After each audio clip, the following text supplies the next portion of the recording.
여러 기사들을 접하게 되었는데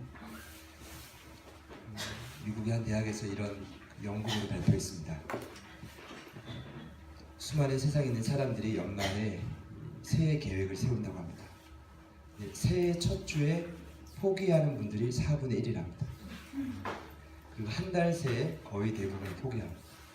그래서 그 연구 결과 발표로 사람을 연구해 본 결과 헛된 소망 증후군, 헛된 희망 증후군. 결론이 이겁니다. 사람의 습관이라는 게 바뀌지 않는다는 거예요. 그만큼 어렵다는 겁니다. 어제 저희가 이제 새해 기도 제목도 적고 결단도 하고 또 나름 은혜도 받고 결의한 부분들이 있을 텐데 제가 이제 숙제입니다. 이 부분들을 하나님 앞에 올려드렸는데 여러분 한 해가 꼭 지켜지시기를 간절히 소망합니다. 아멘. 우리 그런 마음으로 옆에 있는 분들께 이렇게 한번 축복합시다. 꼭 결단한 바를 올 한 해는 이루십시오. 네. 한 번 더 이렇게 축복합시다. 포기하지 마십시오. 이렇게 첫 주에 4분의 1, 한 달에 대부분 이게 아니기로 합니다. 제가 신년 첫 예배 때 어떤 말씀을 전하고 나눌지 많은 고민이 있었습니다. 그러다가 오늘 이 본문인 룻기서를 전하기로 결단했습니다. 4장밖에 되지 않은 짧은 책이에요. 그러나 저에게뿐만 아니라 전 세계 수많은 그리스도인들에게 그리고 지금도 이스라엘 땅을 살아가는 유대인들에게 매우 특별한 책이 룻기서입니다. 성경의 그 어느 책보다 복음적인 책이라고 저는 확신합니다. 그 신앙의 가장 중요한 것은 제가 생각할 때는 기본기라고 생각합니다. 요즘에 그 본질이라는 표현을 자주 쓰는, 저도 자주 쓰지만 우리 승우 청년이 자꾸 어제 기도 제목에도 본질 그래서 멋지더라고요. 네. 본질을 찾아 저희 교회에 온 줄 믿습니다. 싫으세요? 기독교 뭐 기본기, 본질, 어떤 사람은 핵심 말하는데 누가 뭐라 그래도 이 기독교의 본질은 복음이에요. 복음을 지속적으로 전하고 이것을 가르치고 살아갈 수 있도록 도와야 되는 게 교회의 몫입니다. 그렇다고 한다면 이제 우리가 수학을 배울 때도 숫자를 배우고 이제 덧셈 뺄셈을 배우죠. 그 다음에 뭘 배우죠? 곱셈, 나눗셈 맞나요? 그 다음에 미분, 적분 쭉 나갑니다. 그런데 제가 느낄 때 하나님이 저에게 이 수학이라는 과정을 통해서 이런 감동을 주셨습니다. 야, 지금 미분, 적분 할 때가 아니다 너희들. 곱하기 나누기도 못하고 덧셈 뺄셈부터 다시 해야겠다. 그러면서 하나님께서 저에게 깨닫게 하신 본문이 룻기서입니다.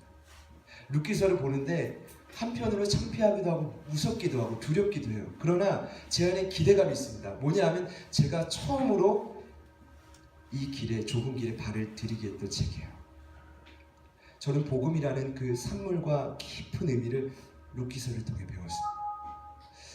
그래서 네, 감사합니다. 이 말씀을 함께 나눌 때 저와 여러분의 삶에 이 복음적인 안목이 세워지시기를 축복합니다.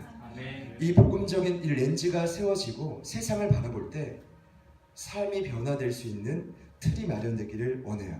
이 룻기서는 누가 뭐라 그래도 유대인과 이방인들이 현 시대에 가장 사랑하는 책 중에 하나입니다. 책 중에 하나가 아니라 가장 사랑하는 책입니다. 이유를 말씀드릴게요.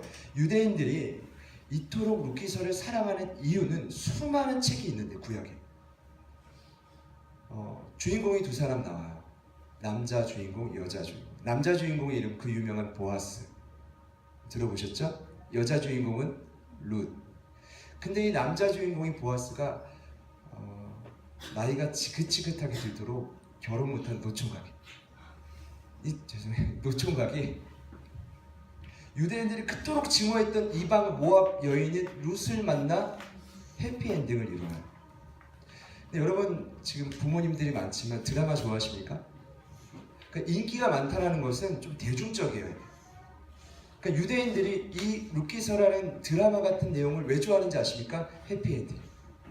그것도 인간의 한계를 초월한 사랑 이야기가 유대인의 마음을 확 사로잡은 거예요. 이해되십니까? 두 번째 이유가 있다면 보아스라는 주인공의 삶이 굉장히 남달라요. 하나님을 매일매일 의지하고 하나님의 명령을 문자 그대로 지켜요. 문자 그대로. 굉장히 중요합니다. 근데 문자 그대로 지키는데 거기에 온 마음을 다해 정신적으로 순종했다라고 성경은 말해요.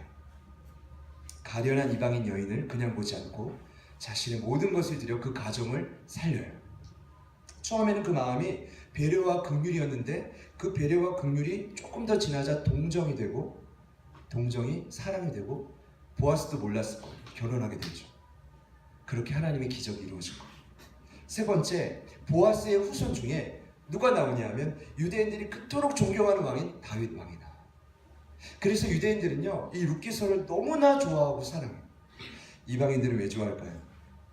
첫 번째, 제가 이유를 말씀드릴 때 여러분 좀 이렇게 그렇구나 지금처럼 좀 공감해 주시면 감사하겠습니다. 여자 주인공이 이방 며느리 룻이요 시어머니 나오미를 너무나 극진히 대접해요. 여러분 성경 전체에 흐르는 굉장히 중요한 기조가 있어요. 그거 뭔지 아십니까? 부모를 존경하라. 부모를 공경하라. 저를 한번 따라해 보시죠. 부모를 공경하라. 그리하면 장수하리라. 네, 나이만 먹게 하는 게 아니라 모든 공급이 그의 삶에 끊어지지 않아요. 성경에서 부모 공경의 최고의 롤모델이 누구냐면 이 이방 며느리 룻이 유대인 시어머니 나오미를 섬기는 거. 결국 그의 인생은 결론은 여러분 아시다시피 굉장한 복을 받습니다. 부모님 잘 공경하십시오. 네. 어쩔 수 없습니다. 성경의 원칙입니다. 두 번째는 룻의 자손 중에 예수 그리스도가 나와요. 이건 굉장한 사건입니다. 예수 그리스도의 계보와 족보에 이방 여인들이 들어갔다는 건 기적이에요. 룻뿐만 아니라 여러분 창녀라고 말하는 기생 다말이 들어. 라합. 여러분 아시죠? 그 다음 룻이. 그래서 이방인들이 좋아요. 우리 유대인의 혈통이 아니지만 우리도 룻과 같이 하나님의 계보 안에서 쓰임받는 종이 될 수 있고요. 믿으십니까? 그리고 보아스와 룻의 관계 때문에 좋아요. 왜냐하면 보아스와 룻의 관계는 나중에 제가 말씀드리겠지만 오늘날 예수 그리스도와 교회의 관계를 아주 명확하게 비유적으로 드러내고 있습니다. 사랑하는 여러분, 이와 같은 이유로 수많은 사람들이 오늘 룻기서를 주목합니다. 그러나 제가 오늘 주목하고 싶은 또 다른 이유가 있습니다.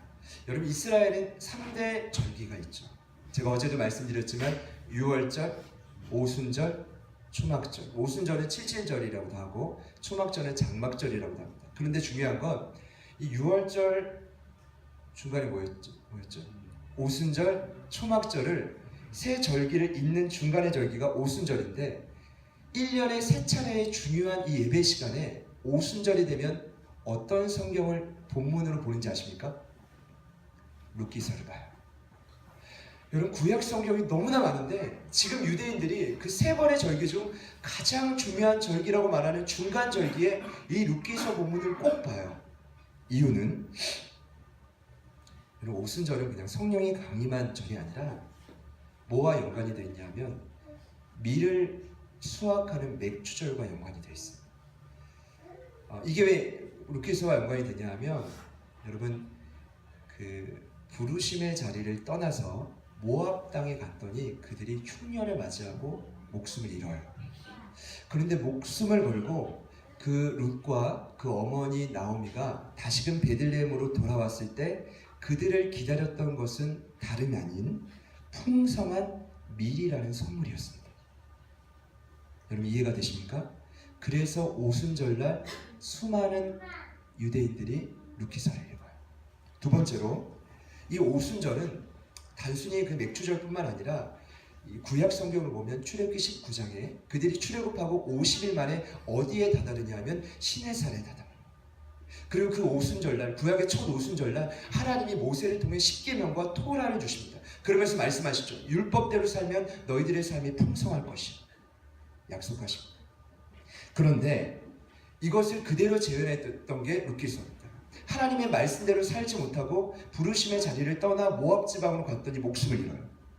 근데 목숨을 걸고 다시금 부르심의 자리로 돌아왔더니 하나님이 그들의 삶을 풍성하게 축복하십니다.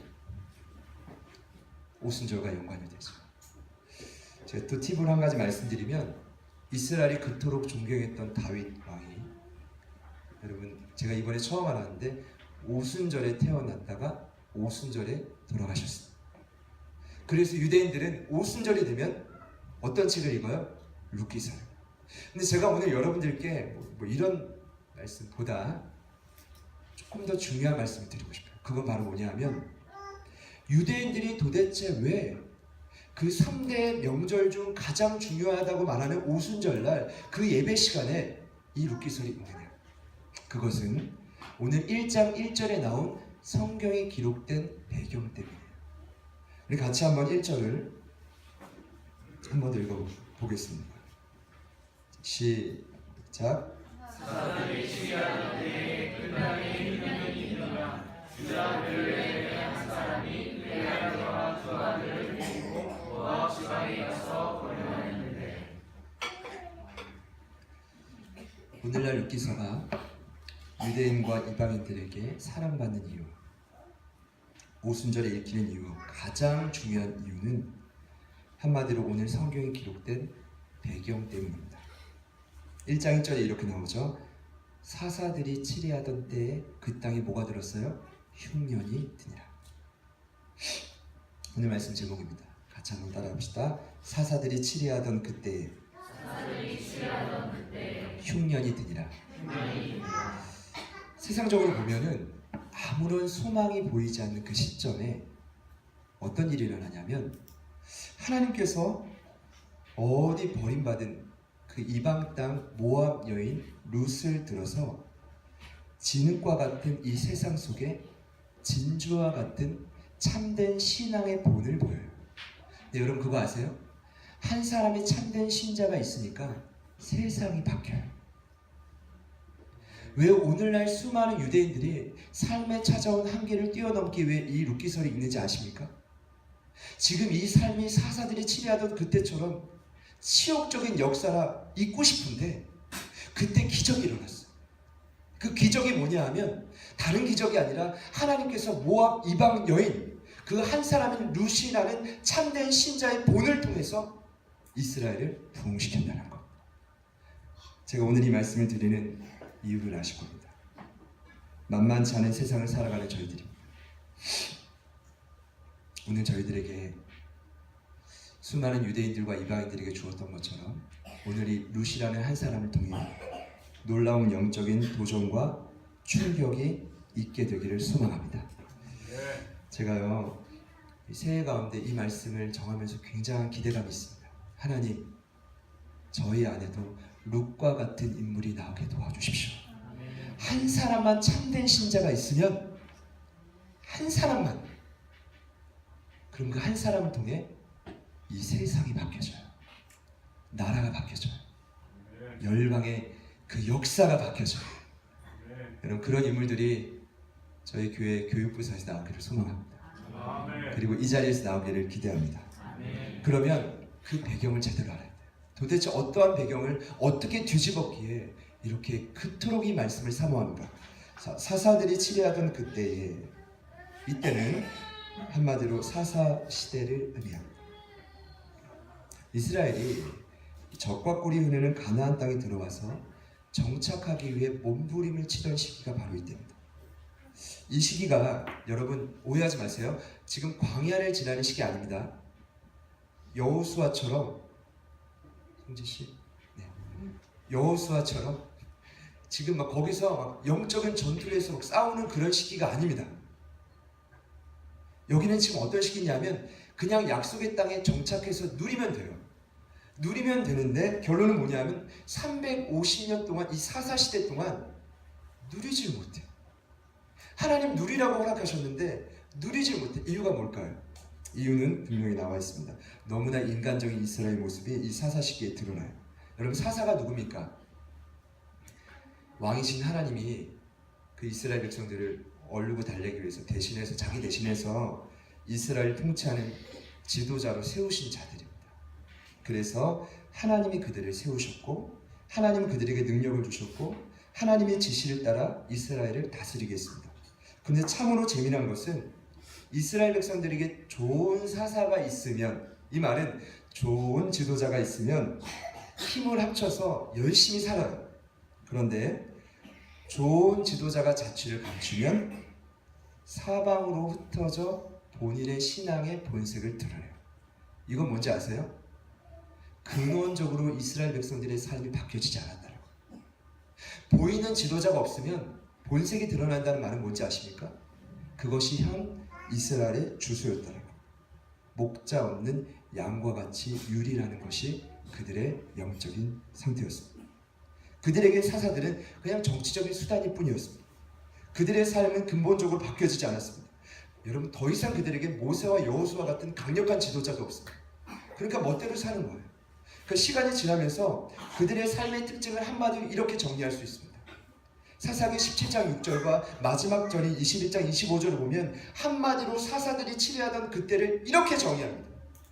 사람마다 자기 소견에 옳은 대로 행하였다. 이 말은 분명히 하나님은 그 땅을 통치하는데 하나님이 자신의 삶의 주인이 아닌 자기가 주인이 되어 제멋대로 사는 겁니다. 저는 그 이유를 명확하게 알아요. 가장 큰 이유 중에 하나가 저는 이렇게 생각합니다. 사사기 말씀을 보잖아요. 하나님이 그토록 출애굽을 시키면서 명하셨던 한 가지가 있습니다. 그게 뭐냐 하면 이스라엘 백성들이 광야에 있든 약속의 땅에 있든 가장 센터에 뭐가 있냐면 성막이 있습니다.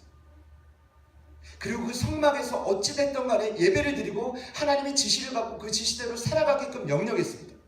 근데 사사기 어디 말씀을 보더라도 예배 장소가 안 나와요. 여러분 그거 아세요? 이건 어떤 의미인지 아시겠? 이런 해석이에요. 예배를 죄송합니다 여러분, 드리고 싶을 때 드리는 거예요. 그리고 드리고 싶은 데서 드리는 거예요. 드리고 싶지 않으면 드리지 않는 거예요. 분명히 말씀드립니다. 예배의 원칙을 어기는 순간 사사시대와 같이 우리의 인생은 밑바닥을 치게 될 것입니다. 그러면서 나타났던 현상이 바로 무엇이냐면 결국 사사기 시기에는 7번의 인간의 타락과 회복이 반복되어져 나타납니다. 참 재미있어요. 이게 뭐냐면 이스라엘 백성의 죄가 드러나요. 그럼 그 죄는 하나님 가만두지 않고 징계를 주시죠. 그럼 징계가 고난을 통해 나타나요. 고난이 있으면 그들이 하나님 이 고난을 자신의 힘으로 이길 수 없으니까 어찌됐건 하나님 앞에 울고짖고 간구해요. 그럼 또 하나님은 그 간구를 불쌍히 여겨주고 들어줘요. 거기서부터 문제예요. 들어주셨으면 정신을 차려야 되는데 들어주셨으면 그때 어떻게 되는지 아십니까? 교만해요. 그러면서 하나님을 저버리고 우상을 섬겨요. 하나님은 참다 못해 이스라엘 전 사방에 있는 적들을 일으켜가지고 침공시켜요. 제가 적어왔어요. 사사기를 보면 동서남북에서 적들이 그들을 가만두지 않아요. 이거 하나님의 계획입니다. 말씀드릴게요. 북동쪽에서 메소포타미아가 공격합니다. 북서쪽에서 가나안이 공격합니다. 동쪽에서 모압과 암몬이 공격합니다. 서쪽에서 블레셋이 공격합니다. 남쪽에서 미디안이 공격합니다. 여러분, 이스라엘 역사 가운데 이렇게 침공을 많이 받았던 시기가 없어요. 저희 나라에도 그런 역사가 있죠? 전에 연관이 되어 있다고 저는 개인적으로 생각합니다. 그런데 성경만 봅시다. 성경만 보더라도 350년 동안 사사기 111년을 무려 111년을 외부의 침공을 받아 포로 생활했어요. 그런데도 여러분 사사기의 마지막은 그들이 하나님을 떠나 자기 소견에 옳은 대로 행하였던 우상 섬기는 삶이었습니다. 제가 이런 결론을 내렸습니다. 이스라엘 백성은 참으로 간사하다. 죄송해요. 새벽부터 여러분께 말씀드린 게 아니라 이스라엘 백성은 참으로 간사하다. 하나님을 알지 못하는 야만인들의 지배를 받을 때 양식과 가축을 뺏길 때면 하나님께 간절히 부르짖어요. 그런데 조금만 안락을 찾으면 즉시 하나님을 떠나요. 이것이 무려 7번이 반복된다는 건 무슨 말이냐면 성경의 7은 완전 숫자입니다. 아무리 하나님은 그들을 구원하기 위해 사사들을 보내도 좋은 지도자를 보내도 그들의 죄된 습관이 아까 헛된 소망 증후군처럼 바뀌어지지 않는다는 거. 이것이 사사들이 치리하던 그때의 가장 중요한 특징이었습니다. 하나님은 약속의 땅인 가나안 땅에 정착할 때 분명히 원주민들을 다 몰아내라고 했어요. 쳐부시라고 했어요. 사람을 죽이라는 말이 아니라 죄의 근원을 싹쓸이 하라는 거예요. 여지를 사라지게 하는 거예요. 근데 그 여지를 남겨두고 그들은 가나안 족속을 받아들였습니다. 그리고 심지어 뭐 했는지 아십니까? 하나님 그토록 명령했습니다. 그들과 결혼하지 말아라. 너희들의 딸들을 그들에게도 주지 말고 그들의 딸들을 너희들이 아들들에게 받아들이지 말라. 그러나 똑같이 시키지 말은 일 꼭 했어요. 그들의 딸들을 주었고 그들의 딸들을 받아들였습니다. 이것이 바로 성경에 나온 연혼입니다. 피가 섞이기 시작했습니다. 근데 그것이 끝이 아니었습니다. 그러면서 서서히 그들에게 우상을 숭배하는 습관이 들어오게 되었습니다.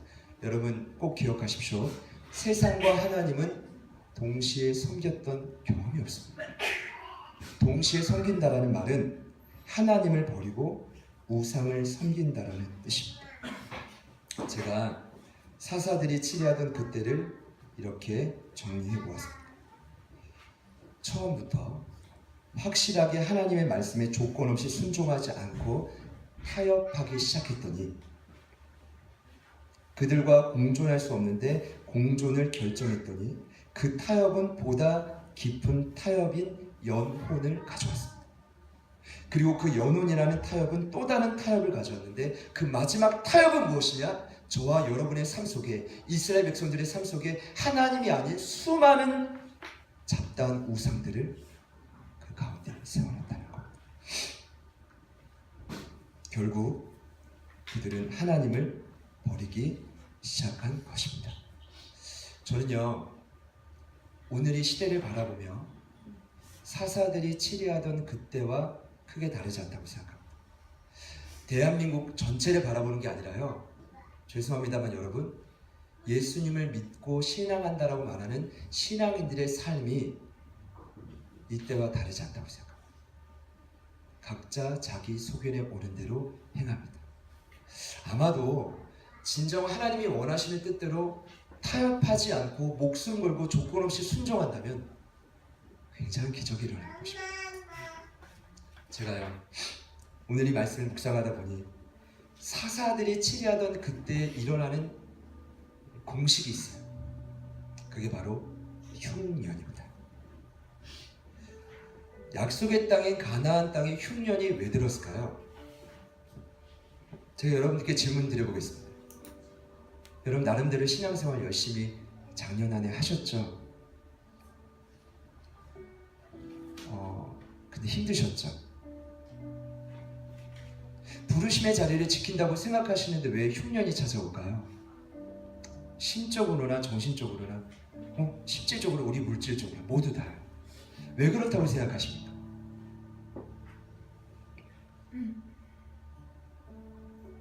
흉년이 들어오는 데는 반드시 이유가 있습니다.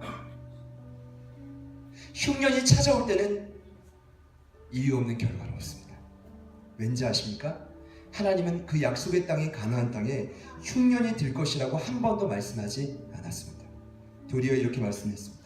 수많은 열매가 맺혀지고 아름다운 것을 먹게 되는 땅이 될 것이다. 그리고 모세를 통해 죽기 전에 이렇게 유언했습니다. 너희가 걸어가서 차지한 그 땅은 산과 골짜기가 있어서 하늘에서 내리는 비를 흡수하는 땅이다.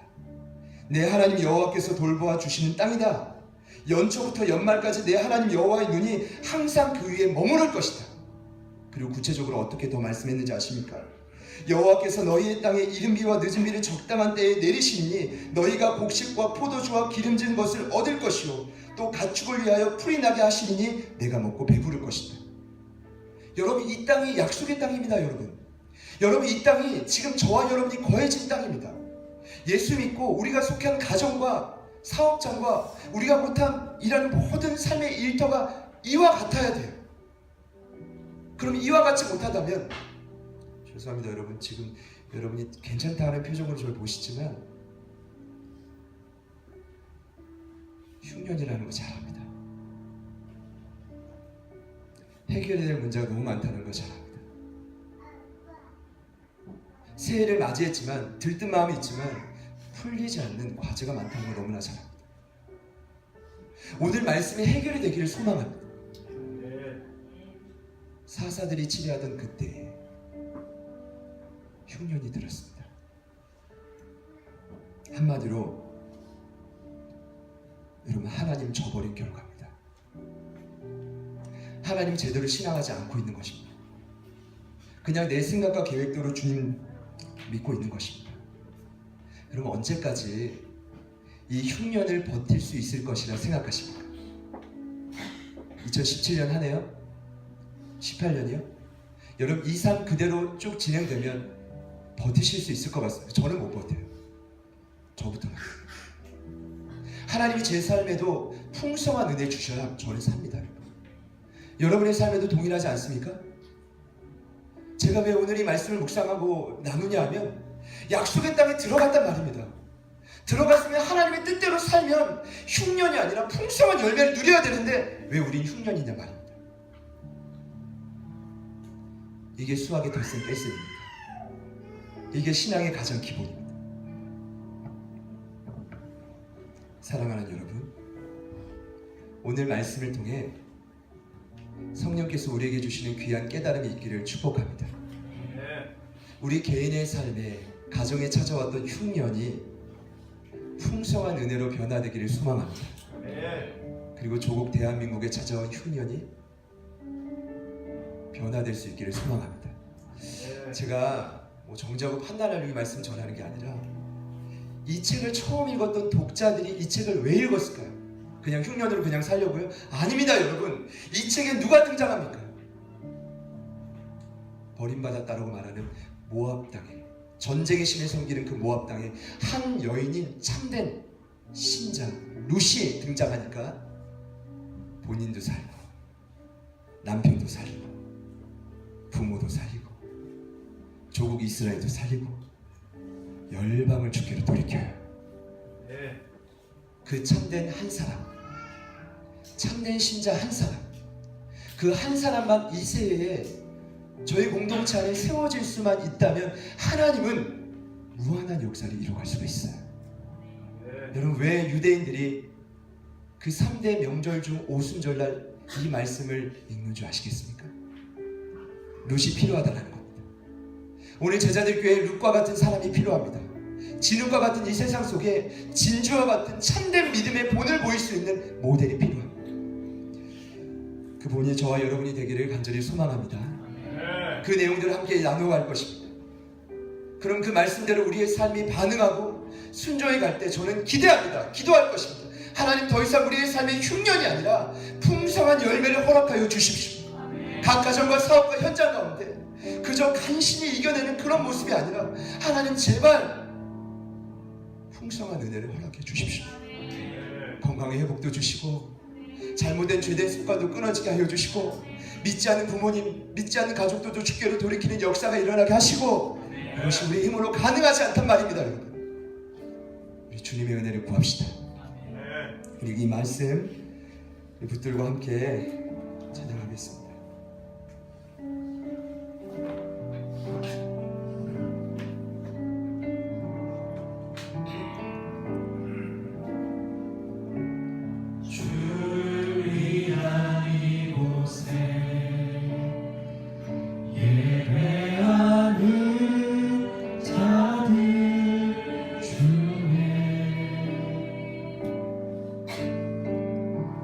그가 찾는이 없어 주님께서 슬퍼하시네.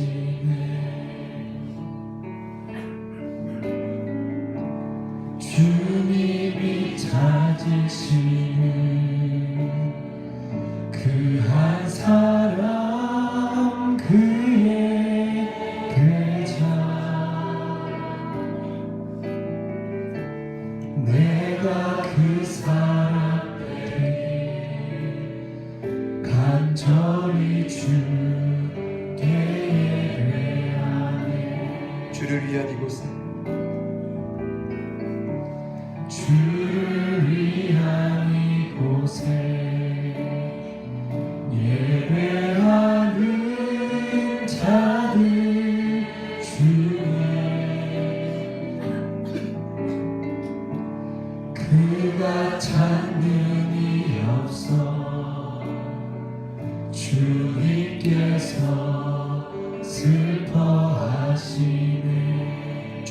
찾으시는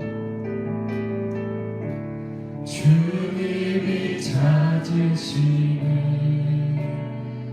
그 한 사람 그의 대자 내가 그 사람 되기 간절히 주께 예배하네 주 은혜로 이곳에 서 있네 주인체에 엎드려 절하네 그 어느 것도 난 필요 없네 주님만 경배해 주 은혜로 이곳에 서 있네 주인체에 엎드려 절하네 그 어느 것도 난 필요 없네 주님만 경배해 주 은혜로 주 은혜로 이곳에 서 있네 주인체에 엎드려 절하네 그 어느 것도 난 필요 없네 주님만 경배해 주 은혜로 이곳에 서 있네 주인체에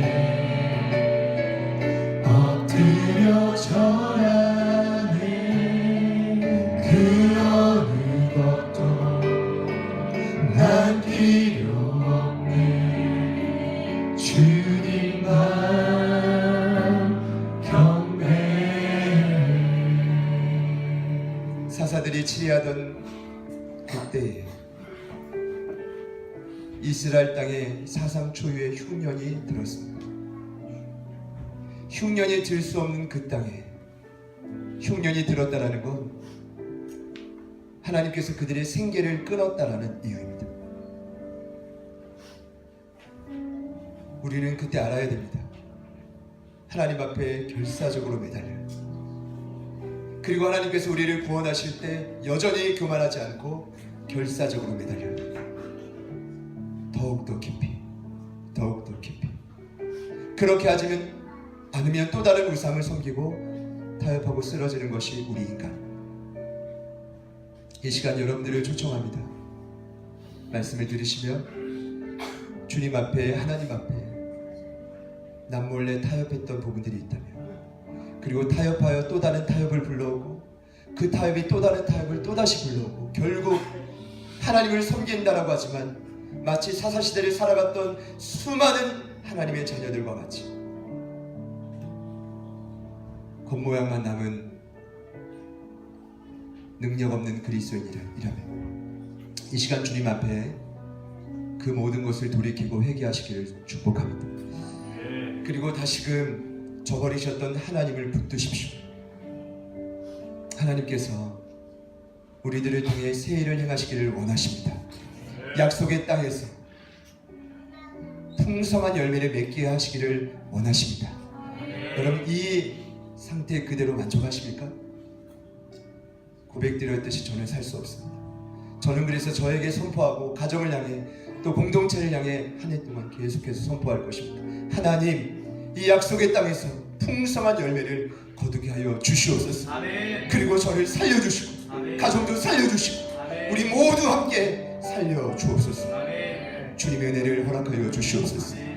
우리 마음으로 다시 한번 이 찬양 고백할 때 혹여나 하나님 앞에 타협했던 부분들이 있던 분들 두 손을 가슴에 조용히 모아보시겠습니다.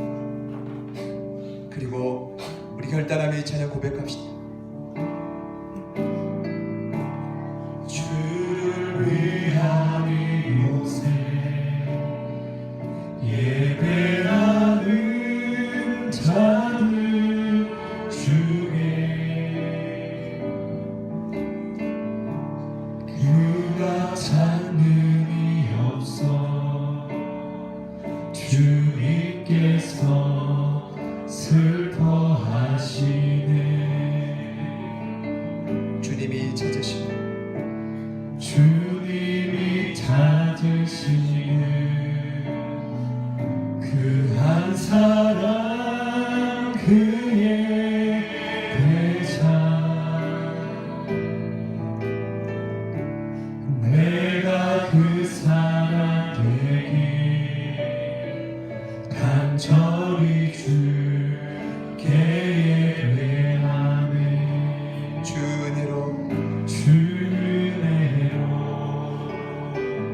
이곳에 서 있네. 주임체에 엎드려 절하네. 그 어느 것도 난 필요 없네. 주님만 경배해. 주 은혜로 주 은혜로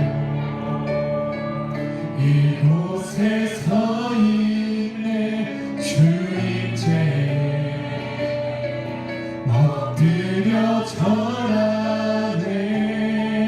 그 어느 것도 난 필요 없네. 주님만 우리 간절히 한 번 더 고백합시다. 주 은혜로 주 은혜로 이곳에 서 있네. 주임체에 엎드려 절하네. 그 어느 것도 난 필요 없네. 주님만 경배해. 주 은혜로 이곳에 서 있네. 주임체에 엎드려 절하네. 그 어느 것도 난 필요 없네. 주님만 경배. 이 시간 나가지만 다 같이 기도합시다. 하나님, 우리 안에 타협했던 모든 부분들을 철저히 내려놓습니다. 더 나아가 우리 개인의 삶에, 우리 가정의 삶에, 또 우리 공동체에 찾아온 모든 흉년이 다시금 하나님의 풍성한 열매로 변화되어지는 이 한 해가 되게 하여 주시옵소서. 우리 간절히 주님을 신뢰하고 그 말씀을 붙드는 의지함으로 우리 다 같이 한번 기도하며 나아가시겠습니다. 기도합시다. 주여,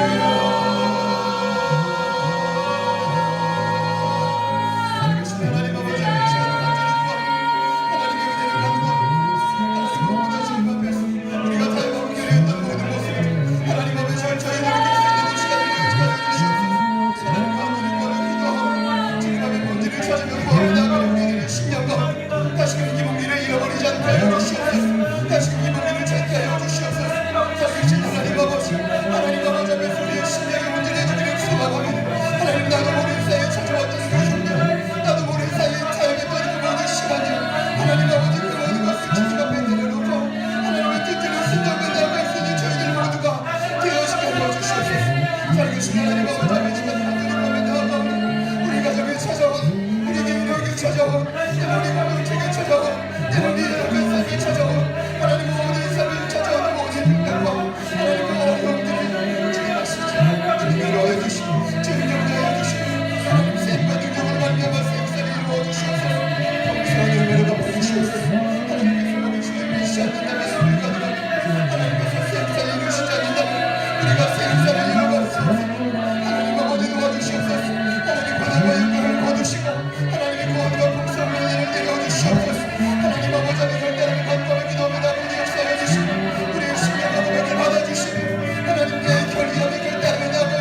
주시옵소서. 하나님 보시옵소서. 하나님 역사하소서.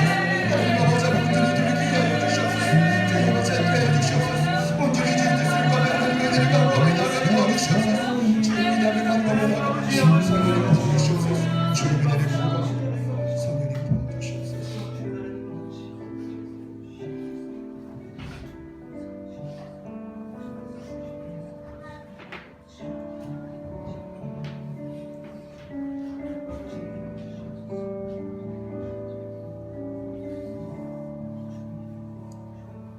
주님 사랑해요.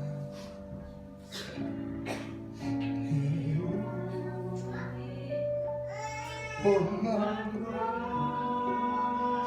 정성 다해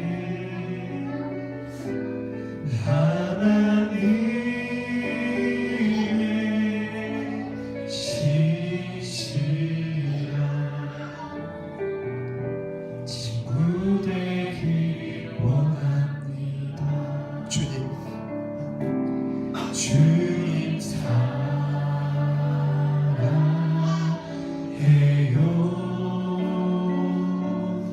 온 마음과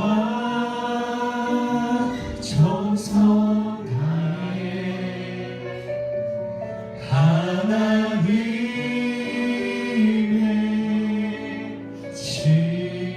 지시라 친구 되길 원합니다. 신실하신 하나님, 사사들이 치리하던 그때, 흉년이 들었던 그때가 바로 오늘을 살아가는 저희들의 모습입니다. 바로 저의 모습입니다. 하나님 앞에 숨길 수 없다는 걸 알면서도 이스라엘 백성들과 같이 타협하고 또 타협하고 또 다시 타협하고 기본을 잃어버린 채 내 생각과 뜻대로 이 땅을 살아왔습니다. 하나님, 저희들을 자녀 삼으셨다면 2017년도 이 신년 첫 새해 다시금 기회를 주옵소서. 이제는 우리의 뜻과 생각대로 신앙생활하지 않게 하시고 철저히 조건 없이 순종하는 참된 신자가 되게 하여 주옵소서. 주님 기대합니다. 우리 사사들이 치리하던 때와 비슷하다고 말하고 흉년이 찾아왔다고 말해도 기독교는 그 안에서 진주와 같은 새빛과 같은 그 칠흑 같은 영적인 암흑기를 뚫었던 한 사람을 통해 전 세계의 영적인 구도가 바뀌었습니다. 하나님, 오늘 이곳에 결단하는 우리들이 룻과 같은 참된 신자로 변화되게 하여 주옵소서. 2017년도 새해 오늘 이곳에서 신앙생활하는 우리가 이와 같은 신앙의 반열에 오르는 하나님의 사람이 되게 하여 주옵소서. 그 어느 누구도 우리를 막을 수 없습니다. 중년이 찾아와도 꿋꿋이 주님 뜻대로 살아가는 저희들의 삶 속에 반드시 하나님께서 풍성한 열매로 갚아주실 것을 믿습니다. 일하실 주님을 기대하며 우리의 모든 고백을 올려드리며 예수님의 이름으로 기도드립니다. 아멘.